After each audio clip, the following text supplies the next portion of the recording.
Kalla, sekali-kali jangan sampai terjadi dan Anda mesti waspada. Hati-hati. Innal insana la yatgha. Ya. Ada kecenderungan manusia itu bisa bersifat sombong, melampaui batas. Ya, melampaui batas. Pelan-pelan. Nanti kita lihat ya, apa kaitan ayat ini dengan contoh-contoh kita. Melampaui batas. Jadi kata Quran, jangan sampai terjadi ada di antara kita bisa melampaui batas. Dan mesti waspada jangan sampai melampaui batas ya. Jangan sampai melampaui batas ya. Nah, sombong adalah salah satu sifat yang muncul ketika seseorang melampaui batas ya, dalam sifatnya ya. Melampaui batas dalam sikapnya ya. Bagaimana ini bisa terjadi? Seseorang melampaui batas kemudian jadi sombong ya. Pelan-pelan ayat 7-nya, ar-ra'ahu istaghna, jika sudah merasa dalam diri punya kelebihan, sudah merasa lebih, istighna namanya, al-istighna.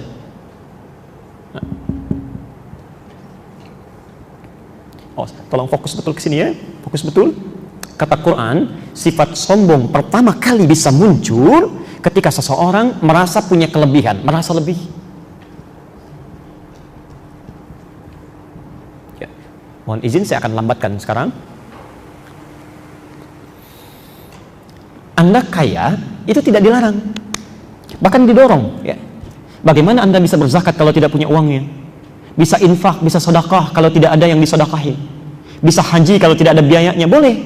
Yang tidak boleh itu merasa lebih, merasa kaya dibandingkan dengan orang. Anda punya kedudukan, boleh. Justru dengan kedudukan itu bisa membuat kebijakan-kebijakan yang baik, punya dampak ibadah. Ya. Ada seorang diangkat menjadi bupati, membuat kebijakan, ya, sholat berjamaah di masjid. Saat waktu sholat berhenti bekerja, sholat dulu misalnya. Begitu bawahannya sholat, dia dapat pahalanya. Ya, Masya Allah. Bisa, Pak, Bu. Tapi yang salah, merasa lebih dengan kedudukannya, sehingga berbuat zalim. Ya, sombong, bisa terjadi. Ya. Punya ilmu, boleh. Yang salah itu merasa lebih dengan ilmunya, yang lain kecil semua ya. Yang lain kecil semua, ini yang jadi bahaya ya. Kan saya sering ibaratkan ya, orang sombong itu seperti orang yang naik ke puncak yang tinggi, dia sendirian naik, kemudian dia melihat ke bawah, orang kelihatannya kecil semuanya itu ya. Dia lupa bahwa orang di bawah pun melihat dia juga kecil di atas ya. Silahkan cek, Anda naik ke tingkat tertinggi itu di menara di Masjid Nurul Bahri, lihat orang di bawah kok kayaknya kecil semua ya, kecil. Dia lupa yang di bawah pun lihat dia kecil juga. Dan yang paling berbahaya, kalau dia sendirian melihat orang banyak di bawah, tapi kan yang di bawah melihat dia itu sendirian, itu yang berbahaya. Nah, sekarang kita teruskan dulu. Jadi, penyakit sombong ini kata Quran, pertama kali bisa muncul kalau orang merasa lebih. Sekarang yang jadi masalah, kapan seseorang itu merasa punya kelebihan? Kapan? Nah, ini yang kita akan ambil satu contohnya di Quran untuk sesi hari ini. Setelah itu kita berhenti dalam pembahasan dimaksudnya. Saya urutkan ya, tidak boleh sombong. Sombong berkonsekuensi dapat dosa yang tidak kecil. Penyebab orang sombong merasa lebih, Quran surah 96 ayat ke-6 itu ya, pelan-pelan. Sekarang pertanyaannya, kapan seseorang bisa merasa lebih ya. Apa faktor-faktor penyebab yang menyebabkan orang bisa merasa lebih sehingga bisa menjadi sombong? Baik, mari kita catat. Satu, ziyadatul mali ya, penyebab pertama bertambahnya harta benda. Oh, hati-hati ya.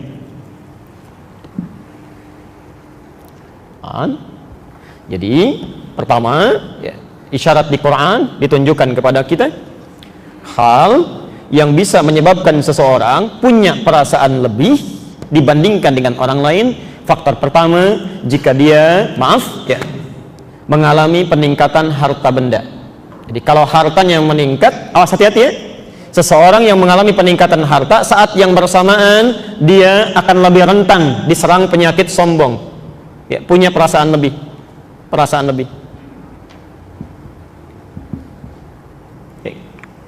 Dulu saat belum punya mobil, naik angkot, kan tawadhu sifatnya, rendah hati. Begitu turun, membungkuk, begini kan. Mau keluar, sedekah dulu, ini Pak, ini kembaliannya ambil aja. Kan begitu ya? Masya Allah, setelah punya mobil pribadi, punya BMW sendiri, begitu naik langsung angkatnya ke atas kan. Tangannya langsung ke saku, jalannya begini kan. Baik, tatapannya sudah beda itu. Ini lain ya. Saya kan sering buat rumus persamaan fisikanya itu kan. F1 sama dengan F2, gaya gerak sama dengan gaya dorong gitu kan. Apa yang didapatkan itu yang keluar. Orang makan tempe dengan orang makan ayam beda gayanya. Lain kan? Baik, tapi Anda juga mesti ingat dalam hukum fisika kan, gaya F berbanding lurus dengan hukum Pascal P, tekanan kan? Gaya berbanding lurus dengan tekanan. Semakin banyak gaya, semakin tertekan hidupnya. Tuh. Pasti itu. Coba cek aja, lain ya. Ibu tas biasa bawanya begini, tas agak mahal sudah begini. Sama bapak juga begitu tuh. Ya, macam-macam ini. Ya. Nah, sekarang karena ini penyakit, hati-hati ya. Hartanya bukan penyakit. Yang jadi masalah ketika harta mulai meningkat, ini rentan datang, setan datang membawa ini, membawa perasaan ini. Ya, kamu lain dari kemarin, mesti beda. Tampilan mesti lain. Hati-hati. Maka dari itu, ketika muncul orang mendapatkan peningkatan harta benda, Allah langsung memberikan petunjuk. Bagaimana caranya harta ini diarahkan pada yang bermanfaat dan terhindar dari penyakit ini. Ya. Maka kita lihat rumusnya di Quran surah ke-28 ayat 76 sampai ayat 80. Tadi Anda sudah catat di awal ya. Quran surah ke-28 Al-Qasas ya. Ayat 76 sampai ayat 80. Kalau di mushaf standar posisinya paling kiri sebelah bawah dan halaman selanjutnya. Sudah? Oke, baik. Yuk kita ambil contoh orang paling kaya saja ya. Ya. Orang paling kaya yang disebutkan dalam Al-Quran. Kira-kira siapa? Oh, Masya Allah, Alhamdulillah. Sampai saking kayanya sekarang masih dicari-cari hartanya. Ya. Orang kalau mencari harta ke samudra cari harta siapa? Tuh, harta Qarun. Yuk kita lihat ayat 76-nya. Ini orang paling kaya disebutkan di Quran. Inna Qaruna kana min qaumi Musa. Sungguh kata Allah, Qarun itu termasuk kaumnya Musa. Ya. Di Qarun termasuk kaumnya Musa, artinya hidup di zaman Musa alaihissalam. Ya. Dan bukan hanya kaumnya Musa, saya pernah sampaikan di beberapa tempat, Qarun ini ternyata sepupunya Musa. Ya, sepupu Musa. Ya, sepupunya Nabi Musa alaihissalam. Jadi bapaknya Musa itu kakaknya bapaknya Qarun. Ya, Musa punya bapak namanya Imran. Tapi bukan yang di Ali Imran ya, itu beda, lain. Ya. Punya bapak namanya Imran. Qarun punya bapak namanya Yesar. Nah, bapaknya Qarun itu kakaknya bapaknya Musa.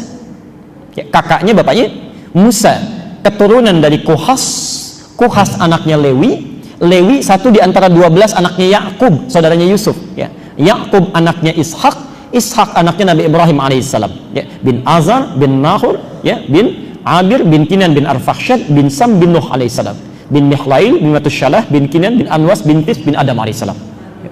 Jadi itu masih saudara ya. Saya tidak tahu nyambung atau tidak dengan ibu bapak nasabnya ya. Yang pasti mereka bersaudara.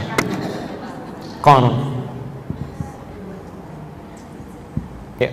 Saya persingkat, Allah berikan satu titipan pada Qarun, dititipkan. Ya. Lihat kalimat Qurannya, wa atainahu. Ya, wa atainahu, kami berikan kepada dia, kami titipkan. Ya. Kalau bahasanya kami yang titipkan, ya Allah yang titipkan, yang punya siapa? Ingat, yang punya harta itu bukan Qarun, yang punya Allah. Tolong fokus pada runtutan rumus ini ya. Saya tuliskan satu pernyataan Qurannya, yang punya hartanya Allah. Makanya bahasa Qurannya kami titipkan. Wa atainahu minal kunuzi, dan kami berikan harta-harta yang cukup banyak. Oke. Hartanya banyak. Saking banyaknya, ma inna mafatihahu latanu bil usbah. Ibu bayangkan Bu ya, kunci berangkasnya saja dari hartanya ini itu tidak sanggup dipikul oleh 10 orang terkuat yang ada di zamannya. Anda bayangkan. Insyaallah. Ada orang punya harta benda, kunci berangkasnya saja itu dibawa oleh 10 orang terkuat di masanya, itu masih keberatan Pak ya, masih berat ya. Luar biasa kayaknya ya. Yang paling menarik begini, tapi ketika datang harta benda ini berubah statusnya jadi orang kaya, super kaya, luar biasa. Tadi ya, peningkatan gaya hidup mulai berubah, tekanan mulai datang, penampilan mulai ingin dilihat, ingin beda dari yang lain. Ingin beda dari yang lain. Ya. Kalau Anda punya brankas misalnya, kuncinya Anda sembunyikan atau Anda pamerkan? Oh, pasti sembunyikan. Ya. Nggak ada orang pasang iklan, kunci brankas saya terletak di sini katanya. Dia foto, ya. Atau dia posting di status dia, itu mustahil. Ya. Mustahil. Ini lain. Saya mesti beda dengan yang lain. Harta saya terlampau banyak, mau diambil juga akan habis. Ya. Maka setiap kemana-mana itu selalu dikawal oleh 10 orang bodyguardnya, khusus untuk membawakan kunci brankasnya saja. Jadi kalau mau jalan misal ke sini ke Kodamar, di belakangnya 10 orang, cuman bawa itu aja. Ini saya, ini saya, ini saya. Tuh, udah mulai sombong. Kaya, sombong. Banyak hartanya, ya, banyak. Pelan-pelan. Maaf, kalau ada orang kaya sekarang, lebih kaya mana dengan korun? Kaya korun. Jadi kalau ada orang kaya sekarang sombong, keterlaluan itu. Ketinggalan zaman. Ketinggalan zaman. Ya. Dulu yang lebih kaya sudah ada. Ya. Dan bermasalah. Ya. Jadi kalau korun saja yang paling kaya sombong bermasalah, yang sekarang nggak lebih kaya dibanding korun mau sombong, itu ketinggalan. Ya. Anda terlambat, maaf. Ya, sudah ada yang lain. Ya. Sekarang lihat rumusnya. Ayat 77-nya. Lihat rumusnya. Masya Allah. Saking sayangnya Allah, diingatkan. Ya, di sini kita berhenti dulu dan berakhir kajian kita. Inilah sifat kasih Allah, Pak Ibu sekalian. Ini sifat kasih Allah. Jadi Allah itu punya sifat rahim yang luar biasa, rahman yang sangat dalam, tidak akan membiarkan hambanya, maaf ya, larut dalam keburukan. Jadi sepanjang masih ada kesempatan nyawanya belum hilang, itu didorong untuk kembali, untuk berubah. Ya. Saya beri contoh misal, yang hidup di zaman Musa alaihissalam selain Korun, yang paling jahat siapa? Fir'aun. Anda bayangkan, Fir'aun satu orang, jahatnya luar biasa, dikirimkan 2 nabi supaya berubah. 2 nabi nggak tanggung itu. Nanti kita bahas di sesi yang akan datang ya. 2 nabi, kita aja yang banyak cuma 1 nabi. Cuma Nabi Muhammad SAW. Fir'aun yang mengaku Tuhan di surah An-Nazi'at ayat ke-24 itu, Ana Rabbukumul A'la. Saya Tuhan yang paling hebat. Saking sayangnya Allah, jangan, kamu salah. Saya kirimkan 2 nabi untuk meluruskan. 2 nabi dan diperintahkan berkata yang lembut. Ya. Di Quran surah 20 Toha itu ayat ke-44 ya. Faqula lahu qawlan layyina. Tolong Anda berdua datang pada Firaun dan berkatalah dengan lemah lembut. Ya, sampaikan dengan penuh kasih sayang. Ya. La'allahu yatadzakkaru aw yakhsha. Barangkali dengan kelembutan itu dia bisa ingat. Ya. Dia bisa takut. Ya. Termasuk Korun. Saking sayangnya Allah diingatkan dalam lisan kaumnya. Perhatikan kalimatnya. Ini inti bahasan kita. Wabtaghi fima atakallahu daral akhirah. Wa la tansa nasibaka minad dunya. Ya. Kalau Anda insya Allah dengan izin Allah mengalami peningkatan harta benda, misal, maka rumus Qur'annya ini langsung kata Allah ya, wabtaghi fima ataqallahu ad-dar al-akhirah. Ini poinnya.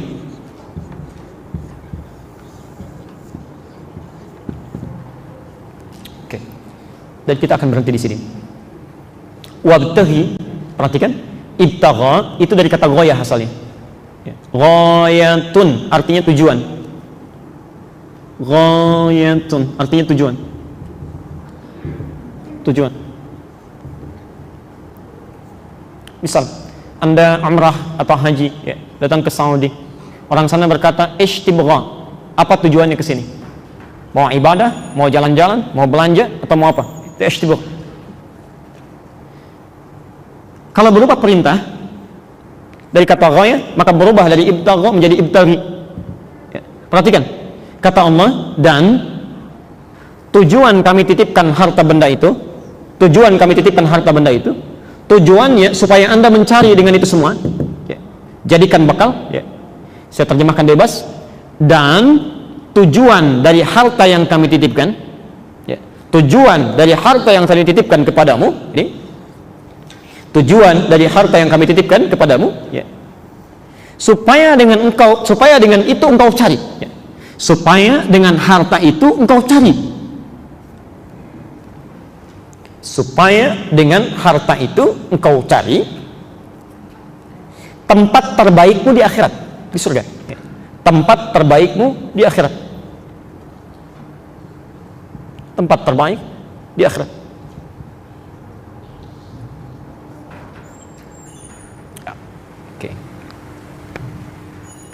Jadi maksud Quran itu begini, kata Allah, yang punya harta itu bukan kamu, saya. Cuman saya titipkan kepada kamu, saya pilih kamu, barangkali amalan kamu masih kurang. Dengan harta ini kamu bisa gunakan untuk menyusul amalan-amalan orang lain. Ya. Barangkali yang tidak punya harta benda itu, mereka sudah rajin tahajud tiap malam, rajin puasa saking nggak punyanya, sudah hafal Quran. Nah kamu ini malam aja kadang-kadang jarang bangun, tapi kalau ada bola bisa nonton, ya, ada tinju bisa lihat. Masya Allah, sholat nggak bisa dilakukan, puasa jarang-jarang, Quran jangankan hafal, baca juga masih belepotan. Kata Allah, ini saya titipkan pada kamu bukan pada yang lain, saking sayangnya kamu kepada engkau, saking sayangnya saya kepada kamu, ya. Ya, saking sayangnya Allah dititipkan harta itu supaya perbanyak dengan itu bekal ibadahnya. Masya Allah, dia bisa sedekah, dia bisa infak, dia gunakan pada yang lain, itu tujuannya. Jadi bukan untuk sombong, ya, bukan untuk pamer, itu salah. Ya. Di saat Allah titipkan kepada anda kendaraan misalnya, barangkali yang nggak punya kendaraan itu sudah siap biasa jalan dengan kakinya, Bu, Pak. Ya. Ada orang ini masjidnya, rumahnya 500 meter, nggak punya kendaraan karena memang kakinya biasa jalan, masih ke masjid juga. Ada orang tinggalnya cuma 100 meter dari masjid, di sampingnya, saking sayangnya Allah, barangkali kalau kamu tidak bisa jalan dengan kakinya, ini saya berikan sepedanya, ini saya berikan motornya. Belum cukup kalau takut alasan hujan juga, ini mobilnya, dari mobil yang biasa sampai mobil yang paling mewah. Belum ke masjid juga. Dengan cara apa lagi? Ya, dengan cara apa lagi difasilitasi? Ya. Ada orang misalnya, mohon maaf, gitu kan?